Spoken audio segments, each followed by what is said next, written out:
All right. Um, History lesson time, although it will have a fair amount of content.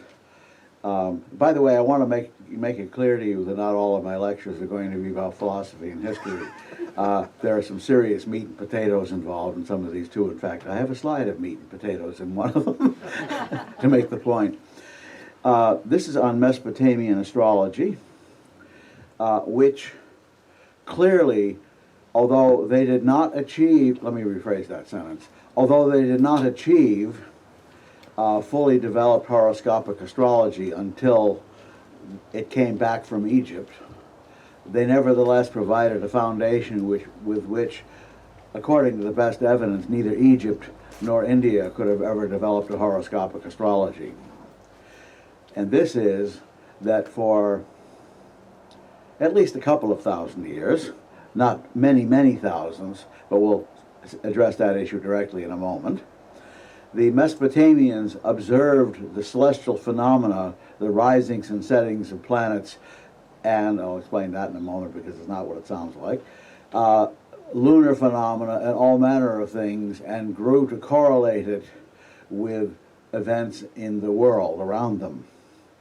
Notice, by the way, I didn't call it Babylonian astrology, I called it Mesopotamian. The files call it Babylonian, but Mesopotamian astrology is really the correct title, because it wasn't just the Babylonians. It was basically all of the inhabitants of the area now known as Iraq, which, by the way, is the medieval name for it as well, of that whole area, the land between the two rivers. Starting with primitive observations made by the Sumerians, and increasingly sophisticated ones made by people who are generally known as the Akkadians, who linguistically at least were the ancestors of both the Assyrians and the Babylonians, because they all spoke the same language basically, which is called Akkadian.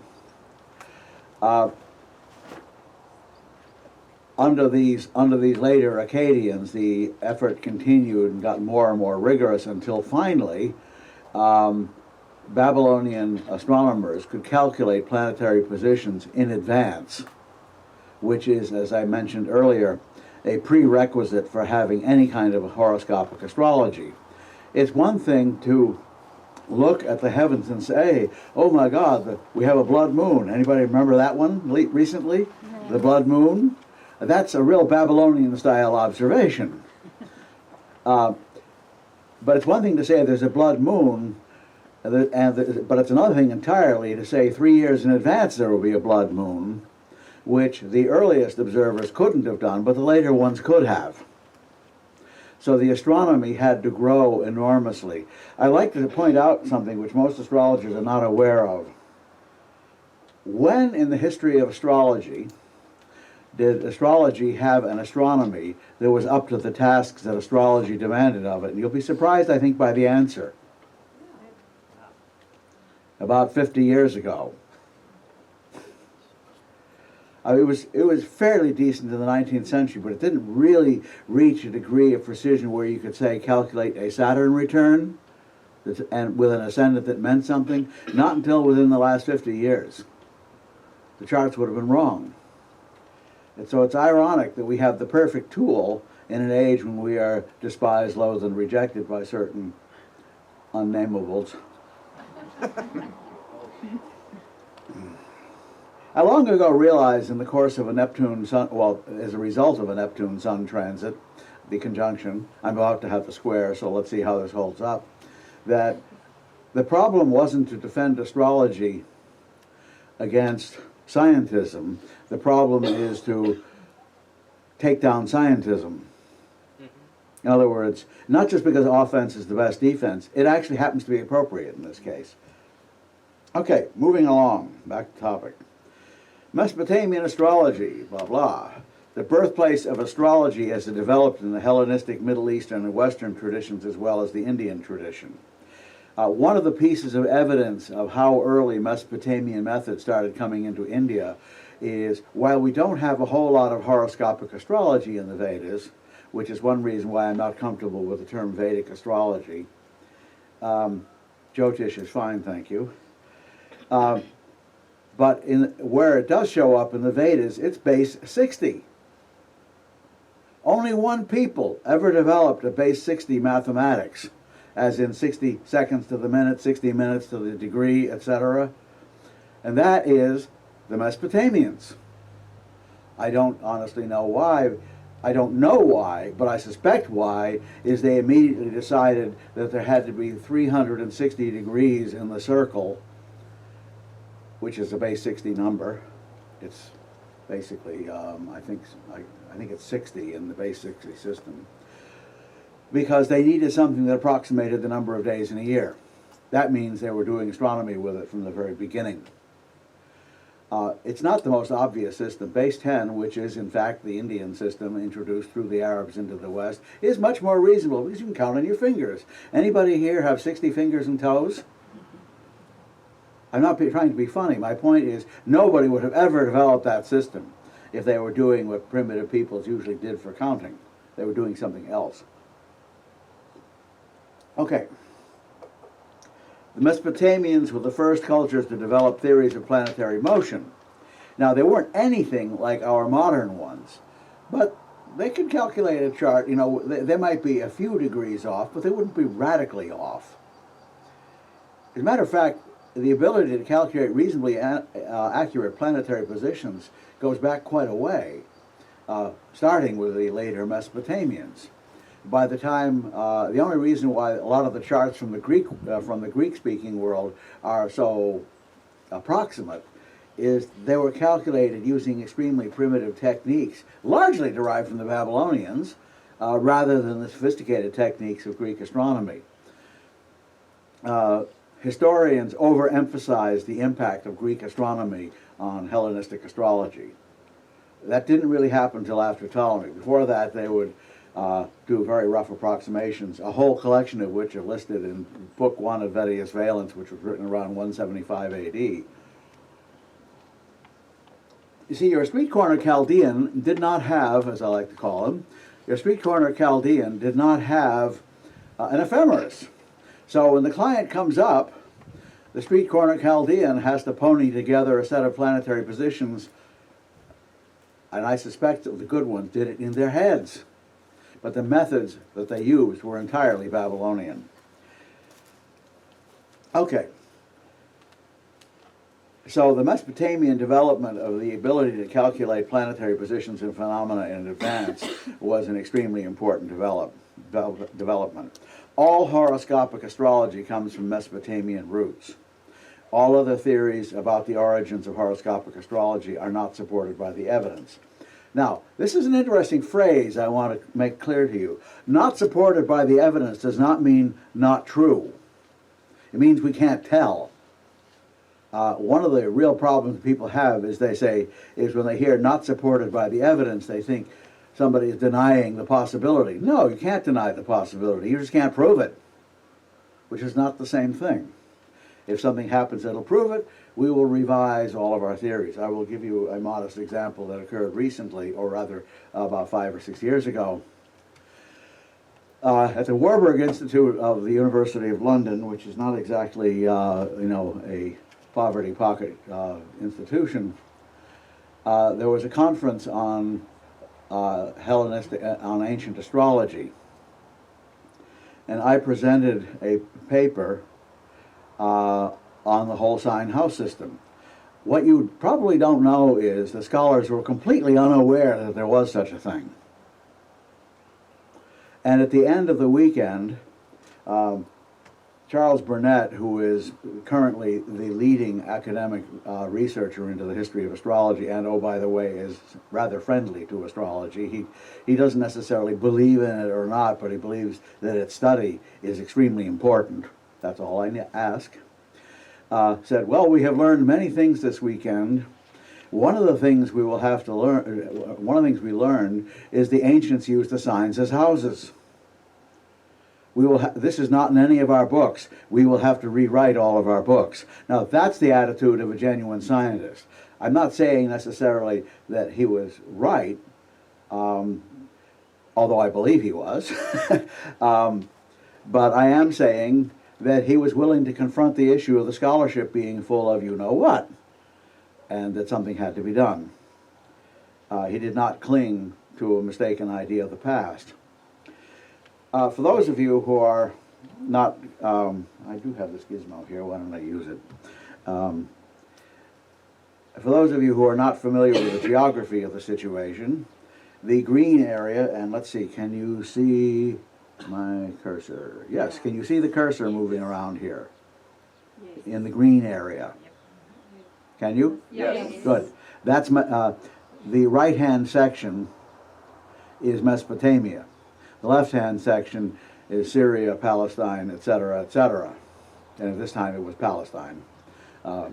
Israel had not yet come into existence even by biblical dating. Although Palestine hadn't really either, because I don't know if you're aware of this, but the usual derivation of the name Palestine is from Philistine, and they were a later group of invaders. But somehow or other their name stuck to the land, even though they disappeared. So that's the Fertile Crescent, it's called. As a crescent, I'd say it looks more like an arm and an elbow. And if you think, what fertile? I mean, this is all desert now. Well, it wasn't then. It was the breadbasket of the East. And the reason it was so is because one of the earliest things the Mesopotamians developed was sophisticated systems of irrigation. These people were quite clever. It isn't that they needed it for the water, they needed it to regulate the water, because the water would go from flood to drought, sort of like Texas, and a number of other, and you may have a similar tendency here, except I doubt the floods because you're too close to the ocean. Sovereign cure for flooding is being close to the ocean, just drains off. I come from such a place, so I know the experience. But at any rate, that's Mesopotamia. Now, specifically,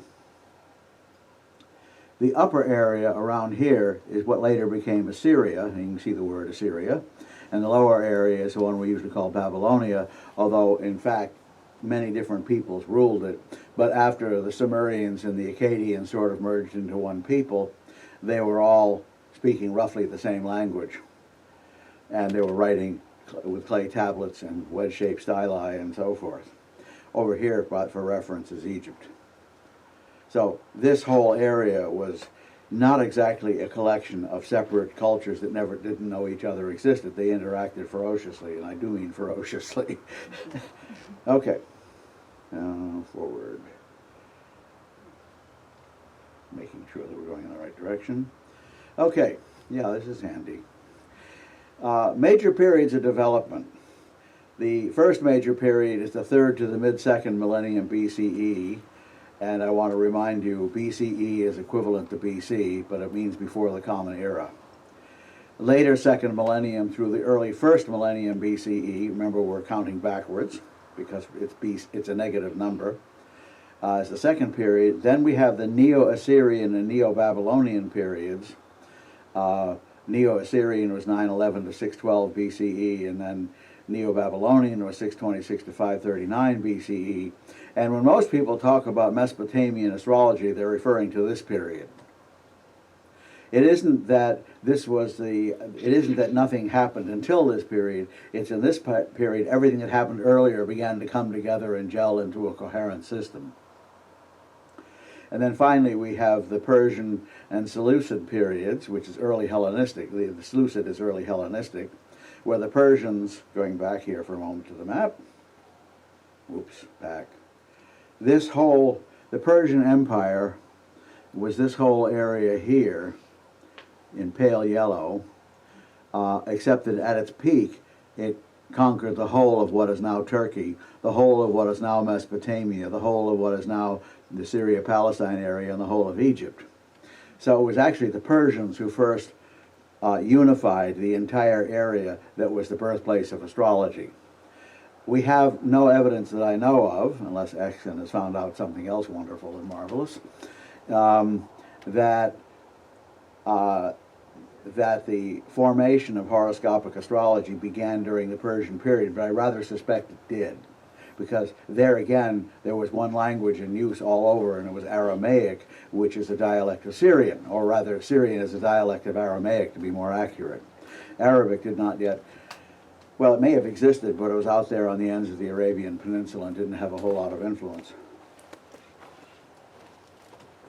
Aramaic, to put it into perspective, is so similar to Hebrew that they're mutually intelligible. In fact, the alphabet used in modern Hebrew is an Aramaic alphabet. The forms, the alphabet's much older, but the forms of the letters are Aramaic. Okay. So third to mid-second millennium BCE, the dawn of the whole process, we have some evidence of primitive astral divination. And this is the Sumerian and early Akkadian period. The Sumerians were right down at the bottom of the rivers where they flowed into the Persian Gulf. And they were the first to start doing this. Why is not entirely clear, but I suspect they had a feeling that the life could become more predictable if they saw some connection between the heavenly bodies and the earth. Major difference between Mesopotamia and Egypt. At the moment, scholars have a war going on as which one invented writing first, and the answer may be neither. It may be the Indus Valley civilization in India, now that we know that most of it's underwater now. It's possible it started there, but I think it was, well, it is also possible that the Sumerians were in fact related to the Indus Valley people. They came from somewhere else too, but they were the first to develop a high civilization in the Eastern Mediterranean, Persian Gulf area.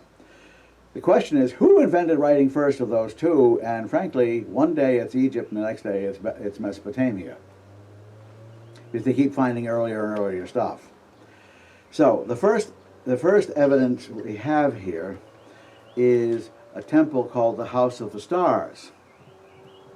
I would say this is highly evidential because A, they were concerned with astronomy, and B, it was a temple. That's important. So they had religious reasons for studying the movement of the planets, the phenomena of the moon, and so forth. Also, there was a tablet from this period called Tablet with the Stars of the Heavens, or that was probably the first line more accurately. And it listed star positions. Whether it was planetary or fixed, I don't know. And then there's another tablet, or rather a character named Gudea. That's a hard G, I suspect, because it would be J otherwise. Somewhere between 2144 and 2124 BCE, was told to build a temple to Ningirsu, that's a Sumerian name of one of the stellar deities, using the information in the tablet. In other words, the temple was supposed to be built according to astronomical principles. Was this astrology? More than likely, it was what I mentioned earlier today as being that kind of early non-horoscopic astrology where people correlate motions of the heavens with events on Earth. No horoscopes, nothing of that sort. But all of the ancients were more than somewhat aware that religious buildings and things had to be somehow correlated with astronomical phenomena. The Egyptians may not have invented planetary astronomy, but they were very good at aligning things to the constellations. The second period is the later second millennium through the early first millennium BCE. This is one of the things is the oldest parts of the Enuma Anu Enlil omen list. We are now getting records of celestial omens. And celestial omens, by the way, included stuff you wouldn't necessarily regard as celestial. If a fog bank came over the moon at a critical moment, that was an omen. Now, we would not regard that as a celestial omen. They did. However, as recently as the 17th century, a phenomenon called parhelia, or sundogs, where you have little bright spots on either side of the sun. I'm sure you've seen them at some point in your life. It happens fairly commonly. And the really elaborate ones are when you get the sun in the center of a circle with a cross running through it, and the horizontal circle goes all the way around the horizon. That's a perfect set of parhelia. That is a weather phenomenon, and the one thing you can reliably say when it happens is that it's about to turn colder, and in the north it means it's probably going to snow. But we would not consider that a celestial omen the English of the 17th century did. So this tradition of regarding weather omens as significant in a kind of astrological sense goes all the way back to the earliest roots of astrology. Okay. Then we have the 3 stars each lists, and I'm not entirely sure what they consist of, but they appear to be a division of the heavens into a set of divisions in which there were 3 stars. So they always knew where they were when they saw which 3 stars were culminating, rising, or something was in them. And then, most interestingly, we have the beginning of the Venus tables of Amisa Dukkha. These are recordings of the heliacal risings and settings of Venus. Now, I mentioned earlier about risings and settings, and I said that we're not referring to rising in the east and setting in the west. The risings and settings that really intrigued the ancients were when the sun moved in on a slower moving planet with its light obscured it. That was the heliacal setting, and when the sun went past it and the planet emerged from it, that was its heliacal rising. With the inner planets, it was the same principle, although the inner planets are doing the faster moving. Some of you may be aware there is an electional aphorism to the effect of, if you would keep something secret, do it in the dark of the moon. Because the moon's being obscured means nobody's going to find out. I used to jokingly recommend that people file their tax returns during this period, but then I realized that was bad advice because the IRS in the United States might lose it. They might overlook it instead if you're not being noticed. This is if you want to avoid an audit, of course. I can't imagine that your income tax system is anything like ours, because ours is onerous, stupid, costs a great deal of money, and serves no one. But they won't change it because there are certain special interests, like the accounting industry, that is well served by it. So, the Venus tables are really important in modern times for the following reason. Any of you ever heard of Immanuel Velikovsky? Yes. Okay, a couple.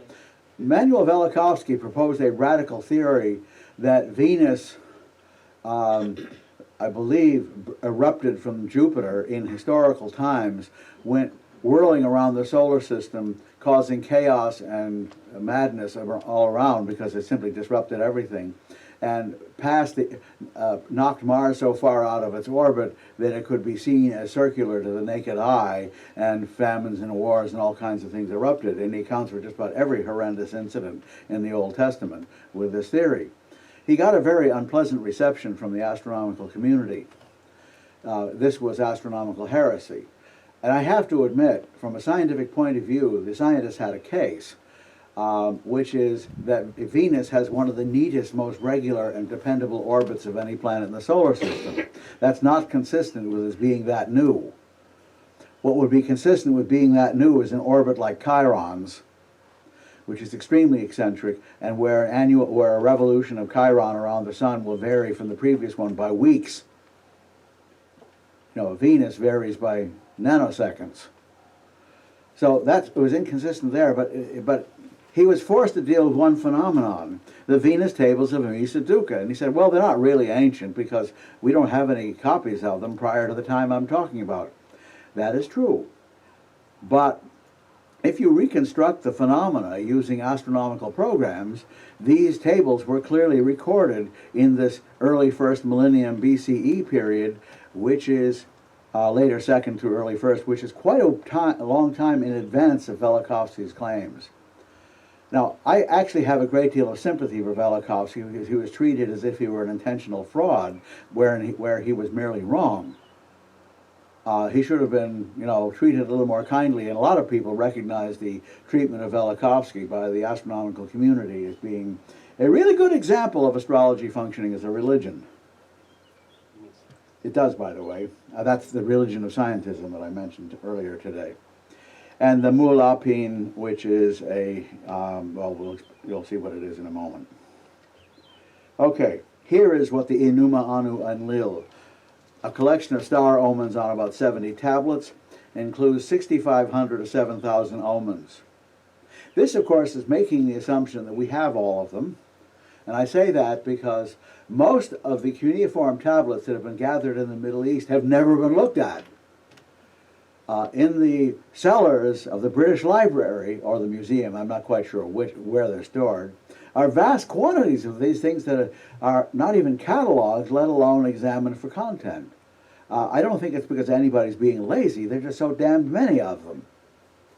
But because of that, we don't know that we've got all of anything. It describes celestial events, and many add brief explanatory comments concerning the interpretation of the omens for the benefit of the king. And the opening lines, which is where the name comes from, is, when Anu, Enlil, and Ea, the great gods, by their decision laid down the design of heaven and earth, and assigned to the great gods their functions, to create the day, to renew the month for mankind, to behold, they saw Shamash in his gate, that's the sun, and they made him appear regularly in heaven and earth. So the omens of this set of tablets are designed to demonstrate that the world is now an orderly place. Also, not terribly consistent with the idea that Venus had just scrambled everything. But it's not my mission in life to dump on Velikovsky. He was treated badly. 3 stars each lists. Also known for no conceivable reason as astrolabes. Whoever called them astrolabes has no idea what an astrolabe is. These are enumerations of stars which include 36 stars, 3 for each month. And while this clearly implies a decanate system, there is no evidence that the later decanate system came from this source, because there was a parallel development in Egypt. That was one bit of astronomy they did. How old are those developments in Egypt? The tombs of pharaohs of the early Third Kingdom have the star decanate lists on them, locating the pharaoh in time and space. In other words, it's kind of a horoscope, except it's more of a timekeeping measure. And I want to remind you that the word time marker in Greek is horoskopos. So they had the idea of the horoscope of the ascendant, but they didn't have the planetary astronomy. So each group of 3 consists of 1 star, each from the declinations of Enuma, Anu, and Lil, and we'll talk about that in a moment, because there's something very important going on here. Okay, the Venus tables of Amisa Dukkha, spellings vary. Somewhere between 1651 and 1531 BCE, well in advance of anything Velikovsky dealt with. These are the oldest datable records of planetary phenomena. So by this time we know they were really keeping track. Example from text. In month 11, they had a 12-month calendar. 15th day, they had two 12-month calendars actually. Venus in the west disappeared. There's a heliacal setting. 3 days in the sky it stayed away. Obviously, Venus has 2, one when it's retrograde and one when it's direct. This was clearly retrograde because it only lasted 3 days. The direct one takes a lot longer. And in month 11, 18th day, Venus in the east became visible. Springs will open, Adad will have his rain, I'm filling it in. Ea, his floods will bring, king to king messages of reconciliation will send. And whenever I read this, I pause to say, look, they didn't write it in English. Why did you have to translate it in such atrocious English? Ea, his floods will bring, king to king messages of reconciliation will send. You see what I mean? This is gratuitous. They're just making it sound like channeled entities from the 20th century. Mulapin, a general compendium that deals with many diverse aspects of Babylonian astrology. It is in the tradition of the early star catalogs called 3 stars each, but presents an expanded version based on more accurate observation, likely compiled around 1000 BC. We are now on the edge of the Velikovsky period, but not quite there yet. The text lists names of 66 stars and constellations, and further gives a number of indications such as rising, setting, and culmination dates that help to map out the basic structure of the Babylonian star map. Now, there's a problem here. Why would anybody do all of this simply to know when these dates occurred? Unless they had a reason for wanting to know when these dates occurred. Do you follow me? This was clearly divinatory in nature. There has, you know what the first practical application of astronomy in the history of astronomy ever was? By practical, I mean basing a technology on it. Navigation. I'm excluding astrology here for a moment because that's actually the first technological application of astronomy. But that one is not one that they want to talk about. The second one, by the way, navigation remained a major one for well into the 19th century.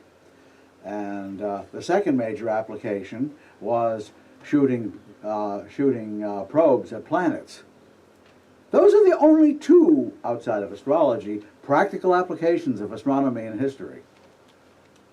So when you see people doing astronomy vigorously and actively, there is a reason. Now here I will freely acknowledge that the Hindus or the Indians of this period were clearly doing something similar, because we have lots of evidence of celestial phenomena being discussed and talked about, and again, for no obvious reason other than divination. Okay. Now here we have, here in this innocent table is a revolutionary fact. Cosmological arrangement. This is the paths of Anu, Enlil, and Ea. Now, you've all looked at the maps of the world. You have the equator running through the middle. You are south of it, as you well know. And then 23 degrees and change above it and 23 degrees and change below it are the tropics of Cancer and Capricorn, respectively. Here we are south of the Tropic of Capricorn. They divide the year neatly into quarters. The quarters are when the sun is higher. The peak of one quarter is when the sun is at 23 degrees and 26 minutes north declination. That in the northern hemisphere is the summer solstice. Here it's the winter solstice. And then for a long period of time, the sun is actually moving around in that middle zone inside between the tropics. And that's the domain of Anu, the other one being Enlil. And Anu happens twice. Spring and fall are both periods of Anu. And in the old Hebrew writings, there are only 3 seasons, one of which is split in 2. There's summer, winter, and fall, spring. They don't think in terms of 4 seasons because 2 of them are identical, even though they occur 6 months apart. This goes all the way back to this period. Okay.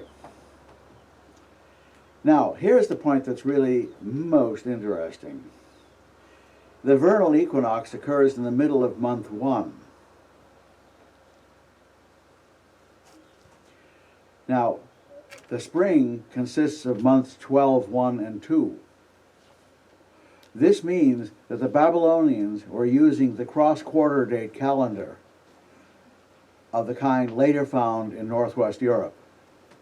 So, for example, roughly at the beginning of May, you have Beltane, and that's one of these dates. It's roughly the sun at 15 Taurus. Then we have the next one at 15 Leo. That's Lammas. Then at 15 Scorpio, you have Samhain, which is the beginning of winter. The point is that winter in the Babylonian solar calendar, they had a lunar one as well, winter lasted from 15 Scorpio to 15 Aquarius. And the Chinese to this day start their new year when the sun at the new moon nears at 15 Aquarius, because that's the beginning of spring. They too are using the cross-quarter calendar. The people who invented the idea of beginning the seasons at the solstices and equinoxes were Mediterranean, and our European civilization by and large has adopted the Mediterranean system. But the Mesopotamian system was cross-quarter dates. And here is the evidence of it. From the first day of month 6 to the last day of month 8, the sun is in the path of Anu, wind, and storm.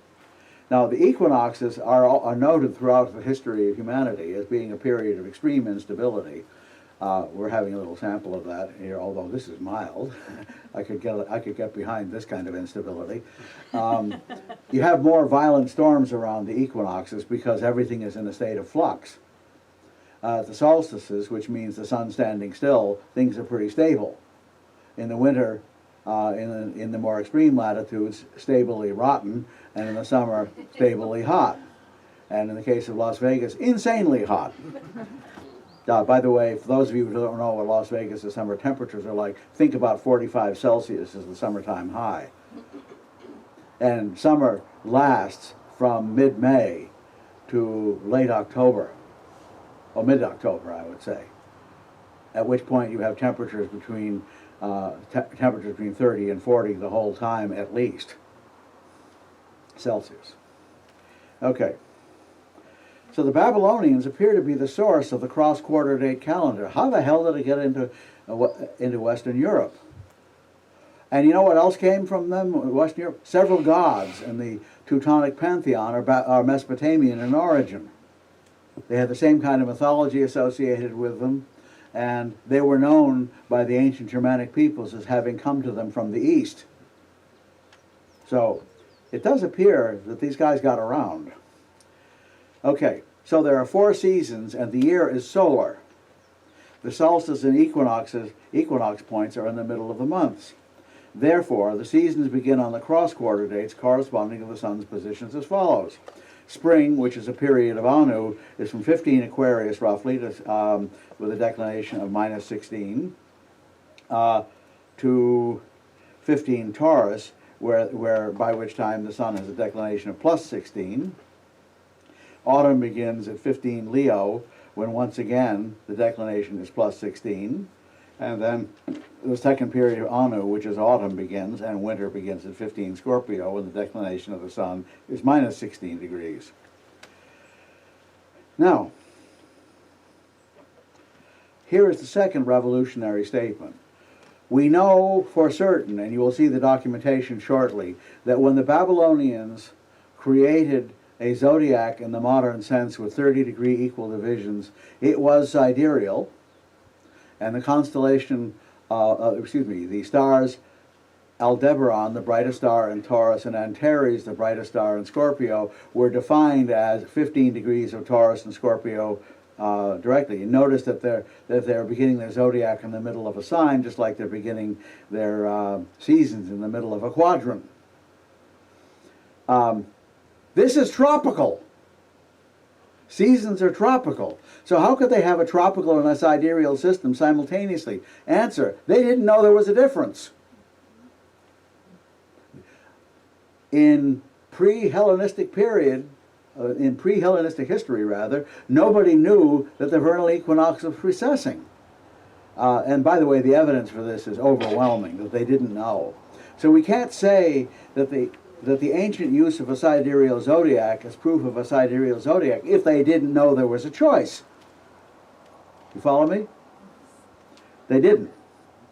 And when they knew there was a choice, everybody lined up on each side of the party line, and we have the glorious situation we have to this day, which we will resolve. So help me God, we will resolve. Okay. So these months are tropical as they would have to be fixed with respect to the seasons. And this is the same period as old northern Europe, but not the system of the Mediterranean later on. I've already mentioned that. The Neo-Assyrian and Neo-Babylonian periods, the reason why the word Neo is there was an earlier Assyrian domination period and an earlier Babylonian domination period. You may have heard, for example, of the law code of Hammurabi. That's from the earlier Babylonian phase. Nebuchadnezzar and his group are from the later one. That empire, by the way, also is correctly known as the Chaldean Empire, hence the association of Chaldean with astrology.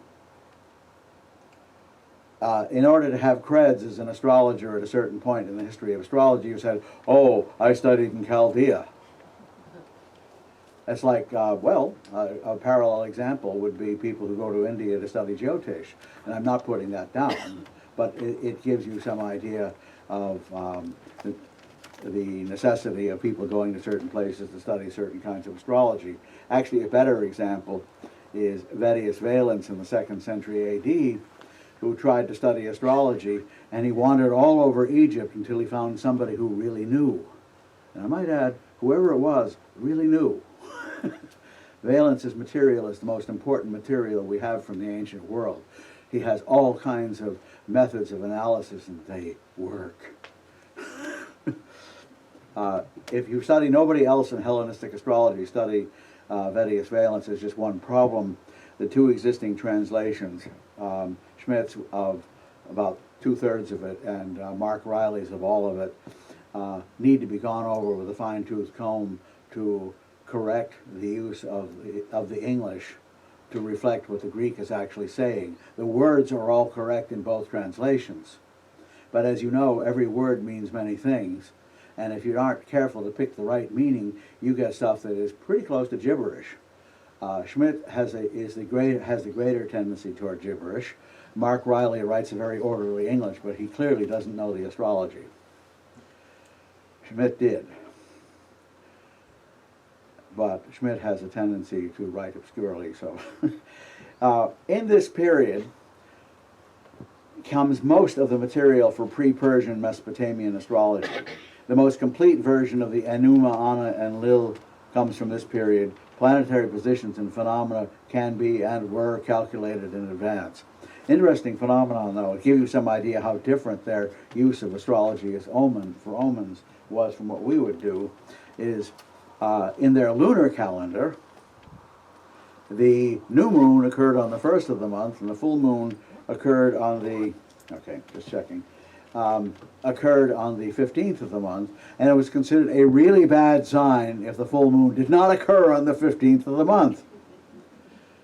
Well, how can that be in a properly arranged lunar calendar? The answer, it wasn't all that properly arranged. So they regarded a mismatch between the lunar phenomena and the calendar dates as being a sign that bad things were about to happen. I would say possibly the worst things were about to happen to the astronomers who made the mistakes. It was not good in those days to do your astronomy and astrology badly. A later example of just how severe it could get comes from the Emperor Tiberius Caesar, who was a devout believer in astrology, and he was casting about looking for the ideal astrologer. And finally, what he did was he would show them around the island of Capri, and they would glory in the beauty of it, and he would ask them what their immediate future was. And if they answered, "Oh, I believe I have a glorious and wonderful immediate future," he said, "You're wrong," and threw them off a cliff. Then along came a very well-known scholar of Plato, who was also a great astrologer and whose name escapes me at the moment, who looked at his chart and trembled and said, "O Caesar, I see a dreadful fate awaiting me." Whereupon Tiberius Caesar said, the Latin equivalent of "you're hired." It was dangerous to be an astrologer in those days. The worst that the government of Las Vegas can throw at us is nothing compared, for those who've heard me talk about it, is nothing compared to what would happen to somebody who blew it in the ancient world.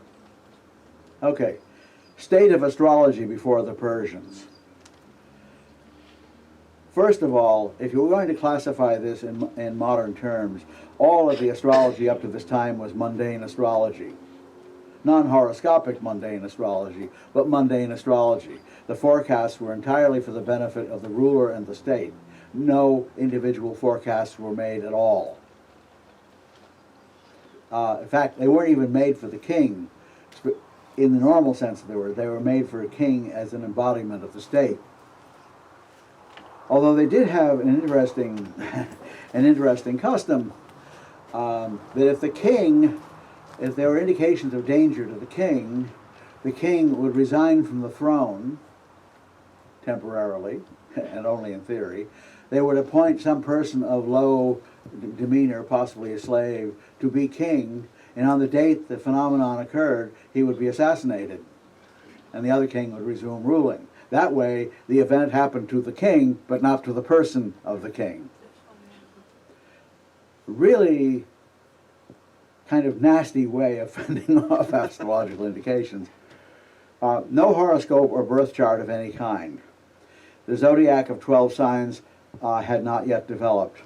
The zodiac consisted of 17 to 18 irregular star groups. Please note that there was no sidereal zodiac before the 500s BCE. So again, we're not talking fabulous antiquity here. The sidereal, the zodiac of 12 signs, sidereal or tropical, was a new invention, and it was perfectly reasonable for them when precession was discovered to ask the question, which way of measuring it is correct? And the answer was yes. I actually got an answer like that. K.N. Rao came to the second conclave of Project Hindsight, and we had just discovered the Greek material largely from Vedic valence on planetary periods, like dasha systems. I say we. Schmidt discovered in the course of translating, but we were all working together on this, and we were blown away by the complexity and detail of the systems. So K.N. Rao came to the conclave, and we asked what he thought of it, and he said, "You have stumbled on something extremely important." And then Schmidt asked a very technical question, which is more important, the minor period ruler or the major period ruler? And K.N. Rao said yes. Literally, he said yes. I don't know if he had a sense of humor or was trying to keep a secret. At any rate, according to Rochberg, the Babylonians passed on the following to the Hellenistic period. Planetary exaltations, they are older than the domicile rulerships. Interesting. The micro-zodiac Dodecata Maria, also known as Dwadasamsas, 2.5-degree divisions of each sign. Other sources indicate that there was another kind of Dodecata Marian in that period also. And they also added the trine aspect. So, we're beginning to approach. Now, planetary meanings. The nature of the planets had not yet reached its later clarity. The Sun and Jupiter were both considered royal. Saturn was called the sun at night and was not malefic. They had no category of malefic. These guys were gods, or these ladies and gentlemen were gods, and they did whatever they damn well felt like, which sometimes was awful and sometimes was great. Even Mars, or Nergal, he wasn't considered inherently evil, but war is a bad scene, and so forth. By the way, Nergal was the god of war and death. Hence the association of Mars with Scorpio later on. People often say, well, what's scorpionic about Mars? The original Mars was the god of death. Now, whether we should treat it that way is another matter, but I will definitely enthusiastically endorse the idea that Mars rules Scorpio. I do not use the modern planets as rulers. And this wasn't a change of position. Decades before I started using the medieval system of rulerships, I had dropped all systems of rulerships because they didn't work most of the time. I mean, they didn't work well enough. They worked sometimes, but not reliably enough until I learned the medieval system, and then on top of that we started doing whole sign houses, at which point it began working brilliantly. By the way, I want to make a statement because there's something you need to know about dignified planets. They are not necessarily good. This is garbage that dignified planets are good and debilitated planets are bad. Dignified planets are very good at being what they're supposed to be. So if Saturn is dignified, it means you've got a really serious together Saturn, for good or ill. Ultimately, by the way, it is for good, but that's not the way we usually experience it. I would never have said that 30 years ago. The Sun, Moon, and Venus, Ishtar, are the dominant trinity of planetary gods. And, oh, by the way, another peculiarity is that the Moon was male and the Sun was female. Well, actually, it was neutral. It was Shamash was a male deity, but the Moon was male, Sin or Shin. And that too seems to have come over into Northern Europe, where they went one step further. And in German to this day, it's Die Sonne, which is feminine, and Der Mond, which is masculine. So the gender of the Sun and Moon had not really been thoroughly established.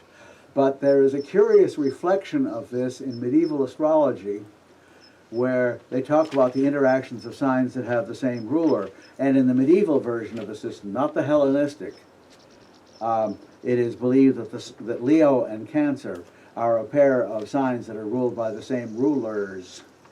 So the contention was that the sun in Cancer was almost as dignified as it was in Leo, and the moon in Leo is almost as dignified as it was in Cancer. That suggests a bit of a gender scramble going on. So we might have to somewhat revise our views of the gender of the sun and moon. Maybe not, but that I'm not sure. Mercury is not yet clearly defined, except that it does rule. Mercury is interesting. Half the time, Mercury is referred to as a pair of deities, one of whom rules writing in the ordinary sense, and the other one of which rules poetry and literature. One male, one female. And you may not be aware of this, but the original sign of Gemini was just exactly that kind of pair. It was in Egypt, and I believe it is also in India, at least in places. So that now we're beginning to get some idea of when these ideas, when India started sharing in these ideas. Mars, however, was the nearest thing to a malefic. I mean, war and death are not exactly what you call jolly subjects. Okay, the state of astrology before the Persians' planetary names. Sun is Shamash, moon is Sin or Shin, depending on who you read. Mercury is Nabu, and his female consort, I don't remember her name, but they really were a pair. And to this day, Mercury does not have a defined gender, because it was a pair of twins, one of whom was male and the other was female. Venus, of course, was Ishtar. Here's another interesting fact. The morning star Venus, which later became a debilitated Venus in Hellenistic and medieval astrology, the morning star Venus was a warrior goddess. The evening star Venus was the love goddess. And believe me, I can cite chapter and verse on that one.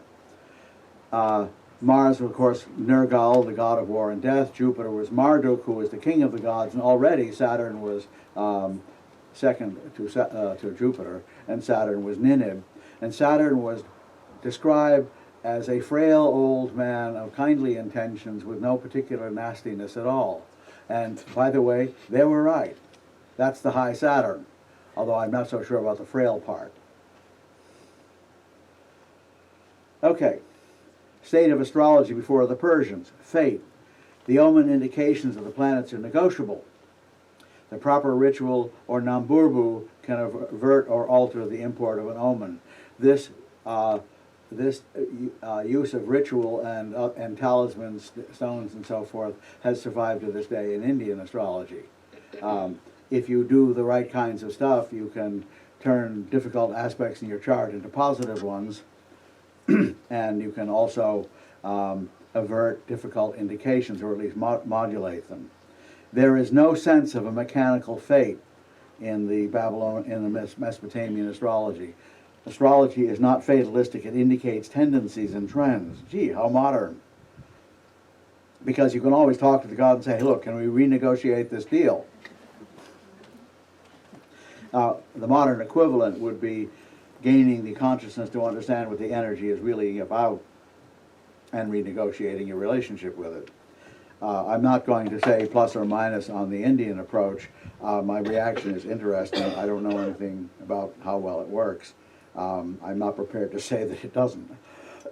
Even planetary movements are not entirely predictable. At any time, Jupiter could go off on a joyride somewhere, and that is about the only thing that provides evidence for Velikovsky, because Venus apparently, in his description, did go off on a joyride, but they don't mention it in any of the literature of the ancient world. Okay, so now we have the Persian and Seleucid periods from 539 BCE to 63 BCE. The Persian part was, of course, the Persian Empire, and that was fairly long. And the Seleucid period was the general, Alexander's general, who became king of the area that included Mesopotamia, parts of the shore of the Mediterranean, and all of the empire going into Pakistan, was a general named Seleucus, something like that. The pronunciation is a little weird. and that's known today with a softened K as a C as the Seleucid Empire.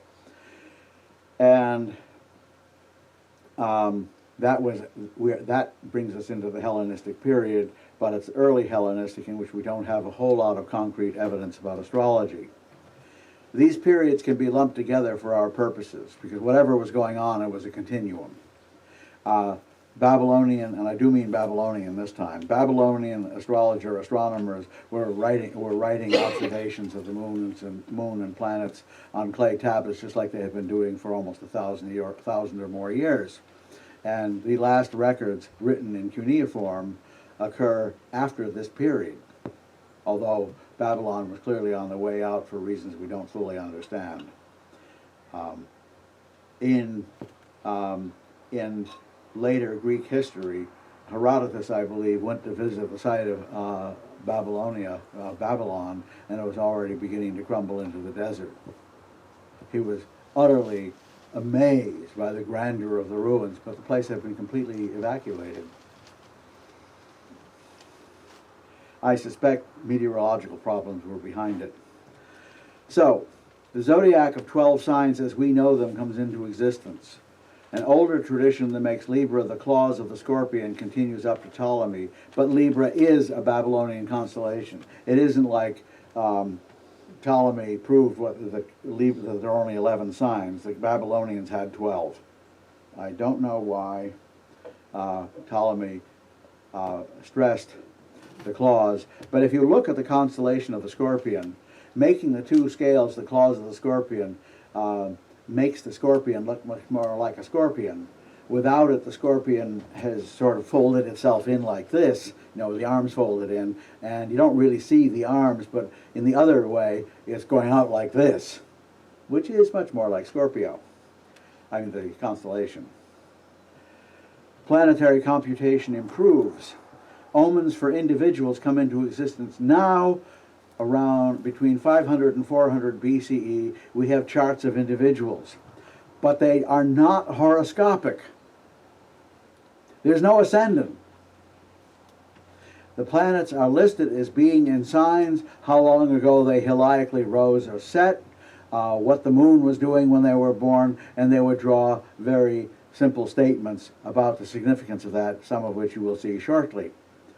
The planets now in this time assume something like their later meanings. So by the time that the Egyptian contribution was made, the planets were pretty much some clearly recognizable variant of their modern names. And there are malefics and benefics. Now here's an interesting thing. How many of you are aware that there is a Western sidereal school? Okay. It came into existence in the late 40s and early 50s when the late Cyril Fagan,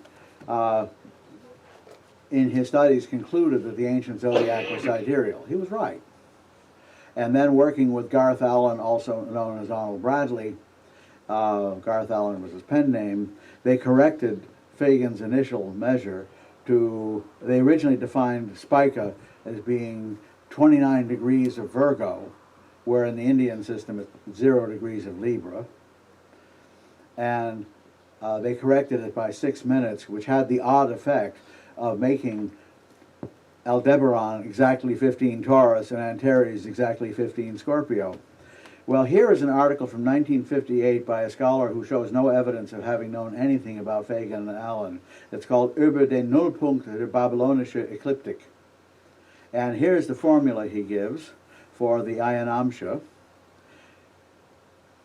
Now, for 101 BC, he got the value of 4 degrees and 28 minutes, and the SVP of the Fagan-Allen school is 4 degrees, 27 minutes, and 33 seconds, which, if you round, is 4 degrees and 28 minutes. In other words, they're identical. And imagine my shock and amazement. Oh, actually, it wasn't that shocking and amazing because I already suspected as much. In medieval Latin astrology, you find references to what the Arabs called the manzil, lunar mansions. But unlike the Indian system, well, not quite unlike the Indian system, but much more regularly than the Indian system, there were 28 of them. instead of 27. And their beginning points, by the way, if you measure tropically, which is wrong in this case, you get the critical degrees. That's where they come from, the changes of lunar mansions. The only problem is that they were never tropical, not even in the Middle Ages. If you read texts over a series of hundreds of years, you find the positions moving. And finally, I found a text which actually made this explicit and stated positions according to the ninth sphere and positions according to the eighth sphere. The ninth sphere included precession. The eighth sphere was the sphere of the fixed stars. And when I checked the value of the star Aldebaran and the star Antares, they were 15 degrees of sidereal Taurus or eighth sphere Taurus and 15 degrees of eighth sphere Scorpio. Exactly. Into the 17th century, you have people using the sidereal lunar mansions in the West. Western astrology has never been entirely tropical. It uses the seasonal zodiac for purposes of rulership, dignity, and disposition, as well as later on psychological types, so that's much later on. But there were always things they did sidereally, and the lunar mansions are the outstanding example. The other outstanding example, of course, is while they didn't use sidereal signs, they did use constellations. They would note the position of a planet in a constellation and draw conclusions from it. Somewhere, I haven't been able to find it recently, there's a description, there is a horary chart where in the 17th century where the person asks, is this ship going to come back? And whoever wrote this, I've read it many years ago and I have not found which book it was in. It is not in Lilly. The answer is given in terms of the significators being positioned in the constellation of the Argo, which is a ship. And Saturn was one of them, and so they said, well, this argued that the ship was rather slow and clumsy, and it was so confessed, as they put it. And he predicted it would come back, but the reason why they hadn't heard from it is it was a bit of a tub of a ship, and it was just moving very slowly. But that was done entirely on the basis of constellational images. Now, therefore, we do have the beginning of a rapprochement between the Eastern and Western zodiacal traditions once we realize that the Western system has never been 100% tropical. And by the way, there is pretty strong evidence that the early Hindu system had many tropical elements in it, compelling reasons. Even to the extent that it is often alleged, and I'm not going to argue this point because I'm not competent to do so, that Varaha Mihira used the tropical zodiac. So obviously that battle in India continued on for a bit longer. It also continued on in the West because in early medieval Arabic astrology you find the uses of various sidereal zodiacs along with the tropical side by side. What happened is they did not use the Babylonian sidereal zodiac or anything like the Hindu. They had somehow made some corrections, and I think they were attempting to deal with precession in a sidereal framework.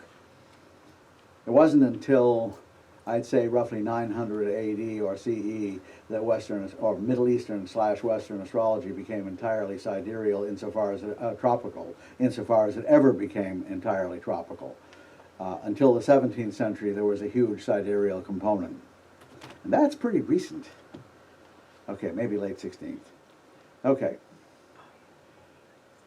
Okay, here we have, to give you some idea here, this is, let's see, is this actually a chart? Yeah, it is. By the way, the picture on the left is the actual chart. This is from that Babylonian period where they were reading for individuals but had not yet learned to use the ascendant, which they got from the Egyptians apparently. Computation, month 11, day 2. And this is minus 409 January, which is 410 BCE, the 20th day. Solar longitude 295.38, modern value gives 304.11. Why the discrepancy? Well, Rauschberg was well aware of why the discrepancy. The Babylonian value is sidereal. And it was because she had accepted Huber's hang on, what's his name here? Huber, yes, Huber's conclusions as being essentially correct. So scholars are aware of the sidereal nature of the late Babylonian zodiac. And they agree completely with Fagan and Allen. Does this mean the Indian values of the Ayanamsha are wrong? Who the hell knows? I don't know how to resolve the issue. You require some techniques that require extremely precise longitudes. There are such in India, but I have not personally experienced that these techniques are valid, so I don't have any position. So, other positions. Mercury, 283.83 versus 292.56 Babylonian. Again, sidereal zodiac. Sunrise at 4:24 universal time. Mercury rises 3.54 at 3.54 universal time, pushed back. Obviously, they weren't using GMT consciously. Shortly before sunrise, Mercury would be low on the horizon, and eastern horizon in the sign Capricorn. See the back 6 verse, that's what that means. Date, the text gives 11:14 as the date of Venus's last appearance as a morning star and gives that position as Aquarius. This one is entirely observational. Here I have a table of the dates of surviving cuneiform horoscopes. Now at this point we run into an interesting battle among the scholars. David Pingree, who is the greatest scholar of the history of astronomy and astrology in the late 20th century, now deceased regrettably, although I have a feeling if he weren't we would be giving him a hard time. But still, he did brilliant work. This man was unbelievable. You know, all of us feel good if we've got a second language. Pingree could read cuneiform, Arabic, Hebrew, Latin, Greek, and Sanskrit, plus most modern languages. And he did scholarly work in all of them. The one thing he didn't know much about was astrology. But he claimed that the use of an ascendant was essential to define astrology as astrology. Prior to that is celestial omen. And therefore, he said he claimed that astrology didn't come into existence at all until the Hellenistic period. Now, most of us believe that this is trying to make a very peculiar case for no particular reason that we can come up with, except for one thing. He did not want his beloved Babylonians to be stained with the stain of astrology. So he redefined astrology so they wouldn't be into astrology. We are not buying, I'm sorry. It is so clear that the intent was identical, it just was technically a little more primitive.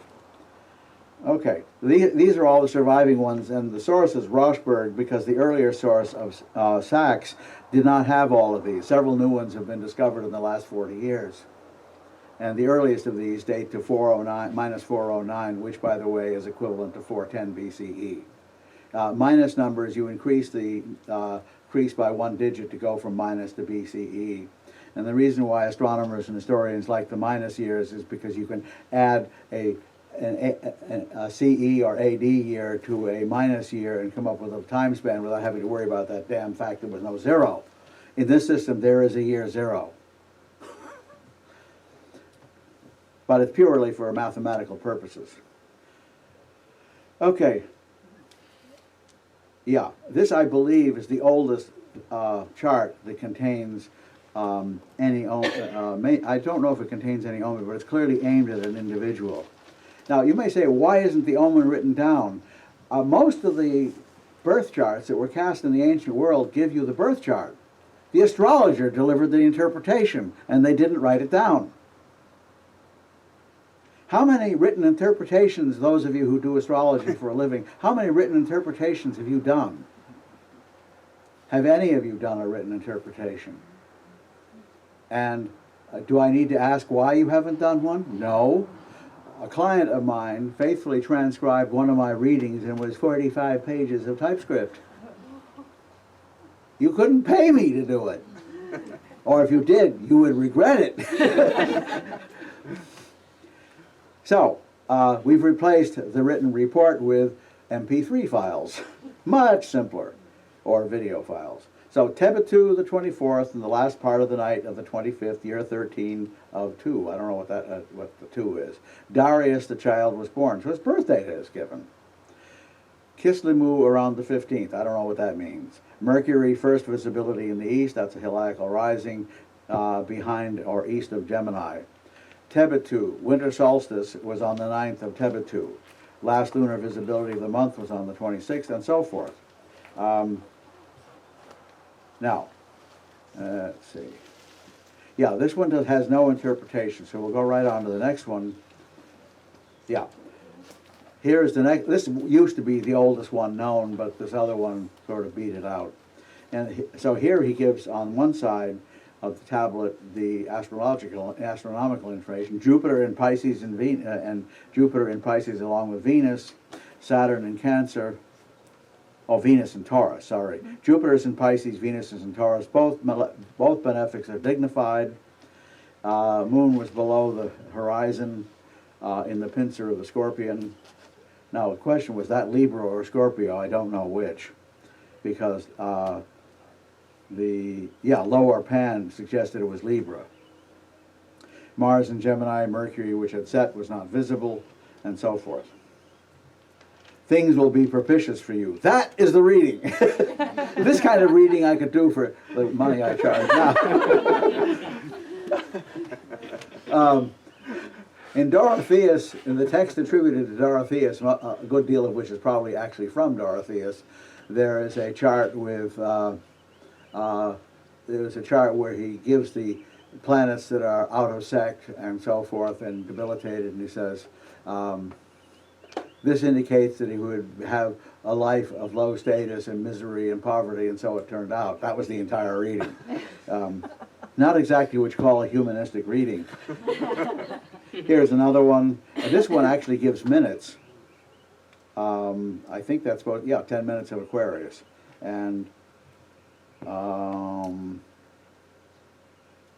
the delineation side is too damaged to interpret. Now this one is kind of interesting. He will be lacking property. His food will not suffice for his hunger. That F is supposed to be closed in there. The property which he had acquired in his youth will not last. The 36th year or 36 years he will have property. His days will be long. His wife, whom people will seduce in his presence, will, or his wife in whose presence people will overpower him. We're not quite sure which it is. They. She will bring it about. He will have something in the plural and women. He will see profit between travels concerning property. And this brings us to a major problem with it's hard to generalize about ancient astrology when the evidence is in this condition. So here is the Pingree thesis. Is Mesopotamian astrology truly astrology? Pingree said no, on the basis that true astrology requires charts with rising degrees, or at least a rising sign. No surviving Mesopotamian chart has an ascendant. I say yes on the grounds that recent research is showing a continuous development between Mesopotamian and Hellenistic. There was little or no sudden break between it and later astrology. So any criterion you put in to make them separate is completely artificial. And as I say, the only reason I can see why he came to this conclusion was so that he didn't have to worry about his beloved Mesopotamians practicing the evil, nasty art of astrology. He was not too big on astrology. He was just fascinated by it. Interesting, don't you think? New research from Greenbaum and Ross, it's not quite so new as it was when I first presented this, suggests that the ascendant as a marker for a first house comes from the Egyptians and is not actually a Hellenistic invention, although it is rather late. Ultimately, Hellenistic astrology arises out of a synthesis of late Mesopotamian astrology, Egyptian elements, Greek mathematics, and philosophy, that last of which may be strongly connected to the Egyptians, as indeed many ancients claimed. The ancients claimed that Pythagoras studied in Egypt, that Plato studied in Egypt, and that Hermeticism was actually a legitimate expression of Egyptian philosophy. That was, quote-unquote, disproved in the 17th century when one of the Casaubons, who was French Huguenot scholars living in England, demonstrated that the Greek was definitely AD and couldn't possibly be a fabulous antiquity. That's right. Now, I'd like to propose to you the following hypothetical story. We are 2,000 years into the future. Astrology is still around and still not entirely, shall we say, acceptable. But we claim at this point, accurately, that our astrology is at least 4,000 years old and has roots much earlier. And the scholars who are fairly comfortable with 20th and 21st century scholarship know all about Carl Jung, and they find this lost work on astrology by a woman named Liz Green. And they look at it, and it's full of Jungian references, just like the late Hermetic material is full of Platonic references. And they say, well, obviously it's not 4,000 years old, it's at most 2,000 years old, because here's this book and it's just warmed over Jung. Well, that's not a fair description of Liz Green, I want to make that clear. But that's, you know, a debunker could easily take such a position.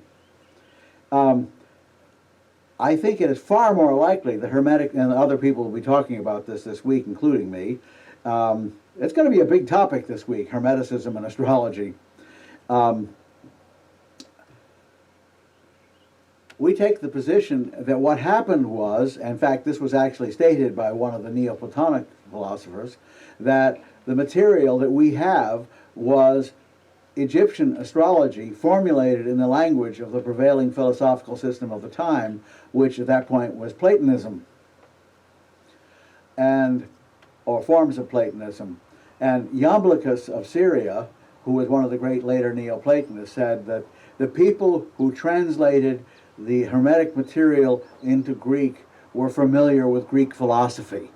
I mean, even then he knew the explanation. So this idea that Hermeticism is early centuries CE is highly questionable. It may be quite a bit older. So, we're here. Let me see what time it is. Okay, we have a few minutes for questions if anybody has that. That actually is the content of the talk. You'll notice I did not say too much about doing practical Mesopotamian astrology. Anybody who claims to have the secrets of Babylonia is either channeling the information, which is possible, and I won't say that's necessarily false, although it's not my favorite way of getting information, because, well, there's a long thing I could get into about Jung and so forth in this regard. But what I've just described to you about Babylonian astrology with much more detail is about all we know. All we know is that unless you take an artificial distinction like Pingree's, astrology is in fact about 4,000 years old. That's why I picked the number 4,000. Astrology, or more precisely, and this is a much better way of putting it, astrology is a continuous development from roughly 2000 BCE. When did it become astrology as we know it? Well, it depends on what you mean by astrology as we know it. Because as I mentioned this morning, there are quite a few kinds of astrology as we know it. Dane Rudyard certainly is not in the tradition of Hellenistic astrology. Although I have found in rereading his work that he knew. How many of you do not know who Dane Rudyard was? Oh, good. Only a couple. Because in America, the younger astrologers say, who? And I go, oh my God. He and Mark Edmund Jones were the ones who engineered the transformation of astrology into a school of self-realization. Not exactly a trivial contribution, but Rudyard actually knew a great deal more, and I suspect he got a lot of his information from Jones about very ancient astrology than most people are aware. He did not, in other words, reform astrology out of ignorance. He reformed it deliberately. And I think went in many respects a little too far, but his contribution, I would say that of the 20th century, he was probably had the greatest impact on astrology of any astrologer in the 20th century, along with Mark Edmund Jones.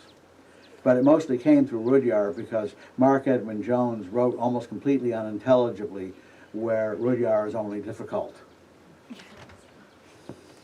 Questions? We have a couple of minutes. Yes. It's kind of off topic, but just pure coincidence. During lunch, we were talking about Velikovsky, and so since you brought him up, for people who weren't privy to that conversation, while I agree with a lot of what you have to say about him, he predicted in 1950, at a time when the entire world of science thought Venus, the temperature of Venus would be similar to Earth. Yes, I'm aware of that. He said Yeah. it was very hot, and Yeah. 12 years later that was verified. And he also anticipated radio signals from Jupiter. So Yeah. there are these astounding predictions.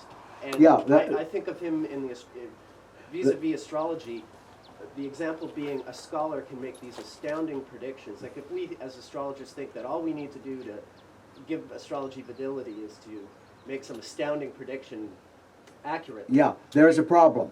The astounding prediction has to be more precise. Very hot is not a precise description. What I recall from reading his material is the implication is that the surface of Venus would be on the order of the magnitude of the surface of the sun. And it's merely very hot. Right. You know, liquid metals can exist on the surface of Venus, whereas if Velikovsky were right, there would be no liquids of any kind whatsoever. Even the metals would be vaporized. But compared to what anyone else thought. Oh, I agree. I'm not trying to explain it away. And the radio signals from Jupiter, well, we're now aware that quite a few of the planets are giving off radio signals. And it has to do with the magnetic energy of the planets. Yeah, he got some things right, but the evidence that he actually cites is incorrect. And the worst thing is he savaged the people who pointed out the Venus tables of Amisa Duga just in exactly the same manner he was being savaged. And they were being polite. They just said, wait a minute, Emmanuel, we've got these observations before your time. What gives? And he went into polemic mode, so he gave what he got, unfortunately. I do, however, want to say that if somebody comes up with an idea that is radical and unfashionable, but does it with serious intent, they should be treated seriously, and he was not. That's my main beef with that whole episode. Yeah. Anybody else? Well,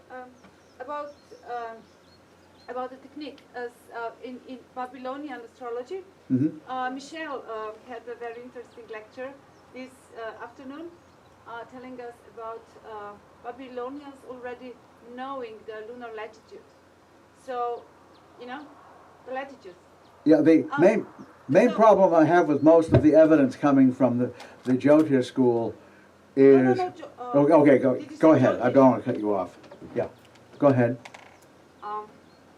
No, I just used the lunar latitude using Rocheberg's stuff, the Okay. heavenly writing. So Yeah. I was going over that latitude cycle and how they cut the nodal elongation and cut the Yeah. sky into So quarters. I just wonder if there are any written, observations regarding the differences in the latitude as regards to, human fates and. Well, now we come to the big unknown. No?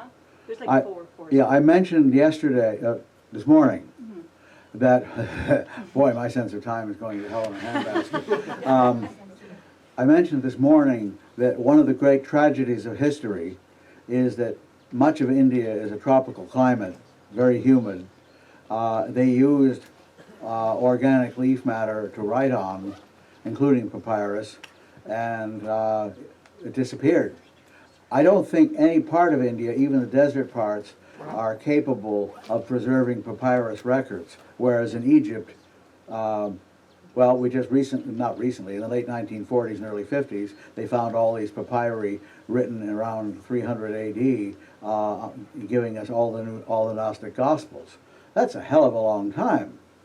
And yet, even those don't go into the period of antiquity that we're talking about regarding Mesopotamian Babylonian astrology. I am perfectly prepared to accept evidence of a greater antiquity for Indian horoscopic astrology. Even Pingree claimed that it did not exist until about 200 AD. And my reaction to that was, oh, come on now. That's going too far, because there are too many things in Indian astrology. When horoscopic astrology clearly surfaced in India in a book, the Yavana Jataka, which means the astrology book according to the Greeks. That's what the title means. It was already so different from Hellenistic that it clearly had been around for hundreds of years, at least. The problem is that, and I understand this perfectly, first thing I want people who study Jyotish to know is that Western astrology is not very old. Modern Western astrology dates from about 1800. So that simplicity of Western astrology compared to the complexity of Jyotish, that's a very real observation. But when I read people like David Frawley, I go, oh my God, what are his sources? And he doesn't cite any. He just makes these assertions. And that will not do. Scholarship is not a conspiracy when it's done properly. And in the field of history of astrology, believe me, we have people who are willing to listen to evidence, because I'm one of them, and there are a lot of others too. So if the antiquity of Indian astrology is to be proven, the documentation needs to be much better than it is at the moment. And the deck is kind of stacked because the documentation, if it existed, may have rotted, literally. And also, too, one of the peculiar paradigmatic differences between the West, dating from the Greeks and the Hebrews, I might add, they both did it independently of each other, is this belief in an objectively real past. History and physics are now recognized to be the two major peculiar disciplines of the West. Both of them talk about an objectively real something. Now, is history objectively real in the scientific sense? Absolutely not. But I think the consensus does approximate somewhat. Cultures that do not have a historical tradition have a tendency to be a little bit fuzzy on the time issue. And of course, the Indians were treated as, and I mean the people of India, were treated as inferior, uncivilized people by the Europeans for hundreds of years, when in fact Indian civilization was then, still is, and probably always will be one of the advanced civilizations on the planet. So I fear, maybe incorrectly, that a certain amount of desire to get back at the West is behind this. And what you've got to remember is that where astrology came into being was not Washington, D.C. The astrology of the modern West came from elsewhere. And some of it did come from India, because there is Indian astrology in the Persian Arabic tradition as well. So all I'm asking for is that we tighten our standards of evidence.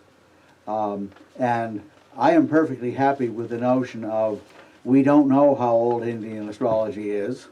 It could be much older than it appears to be from an academic point of view. But I do want to see better evidence than I've seen, and I have made an effort to see it. But I don't have the single-minded desire to demonstrate the point that a follower of Jyotish would have, understandably, because that's not what I do. No criticism on either side. So at the moment, I have to leave it that I don't believe that I believe Indian astrology and the Persian Arabic medieval tradition are siblings, is the best way to put it. They are siblings. And the root was Hellenistic Egypt. Not exactly part of the West. Okay, let's stop there. It's 7 o'clock. I think dinner is going to happen soon. And I'm tired.